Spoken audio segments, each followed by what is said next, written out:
ফিতরা আদায় না করলে কি গুনাহ হবে? হ্যাঁ, ফিতরা আদায় করা ওয়াজিব, আবশ্যক। সামর্থ্য থাকা সত্ত্বেও ইচ্ছাকৃতভাবে ফিতরা না দেওয়া গুনাহের কাজ। ফিতরা দেওয়ার মূল উদ্দেশ্য কি?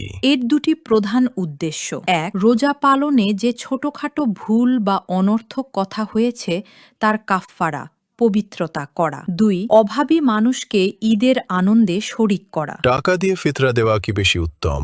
বর্তমান সময়ে টাকা দিয়ে ফিতরা দেওয়া অনেক ওলামার মতে বেশি উত্তম, কারণ এতে অভাবী মানুষটি তার নিজের প্রয়োজন অনুযায়ী কাপড় বা খাবার কিনতে পারে। ফিতরা কার উপর ওয়াজিব হয়? ঈদুল ফিতরের দিন সুবহে সাদিকে যার কাছে নিজের ও পরিবারের মৌলিক প্রয়োজন মেটানোর পর জাকাতের নিসাব পরিমাণ বা তার কাছাকাছি অতিরিক্ত সম্পদ থাকে, তার ওপর ফিতরা ওয়াজিব। ঘরে ছোট শিশু থাকলে কি তার ফিতরা দিতে হবে? হ্যাঁ, পরিবারের প্রধান ব্যক্তি, তার ওপর নির্ভরশীল ছোট বড়, নারী পুরুষ এবং এমনকি নবজাতক শিশুর পক্ষ থেকেও ফিতরা আদায় করবেন। ফিতরা আদায়ের শেষ সময় কখন?